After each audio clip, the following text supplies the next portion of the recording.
खुलुमबाय। थुनलायारि हानजा खन्थाइ बिबारा सेथि गुदि फरायसालिनि फरायसाफोरनि खन्थाइ आवरायनाय बादायलायनाय हाबाफारि लादों। खन्थाइखौ गावबागाव थाखोनि फराय बिजाबनिफ्राय आवरायनो होदों। बादायलायनाया फैगौ 31 आगस्तसिम सोलिगोन। बादायलायनायखौ हानजानि गाहाय सामलायगिरि दिपेन चन्द्र बर'आ सामलायदों। फरायसाफोरनि खन्थाइ आवरायनायखौ खन्थाइ बिबार इउट्युब चेनेलाव फोसावलांगोन। बादायलायनायनिफ्राय सेथि, नैथि आरो थामथि देरहागिरिफोरखौ सायख'नानै माननि बान्था बावहरनाय जागोन।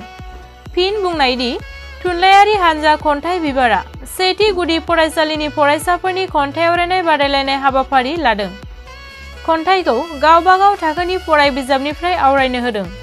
बादायलायनाया फैगौ 31 आगस्तसिम सोलिगोन। बादायलायनायखौ हानजानि गाहाय सामलायगिरि दिपेन चन्द्र बर'आ सामलायदों। फरायसाफोरनि खन्थाइ आवरायनायखौ खन्थाइ बिबार इउट्युब चेनेलाव फोसावलांगोन।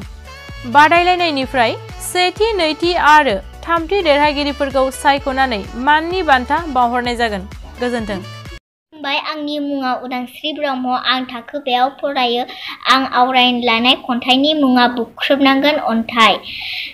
खन्थाइगिरि अम्बिकागिरि रायचौधुरी।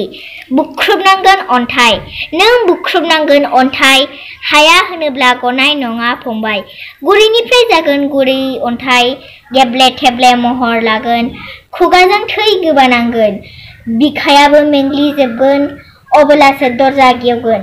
थैनानैबो सिखांफिनना बुख्रुबनांगोन, होनब्लासो अन्थाइनि बिखा गब्लंगोन, होनब्लासो गारांसियै बिमा सिरि मोनगोन।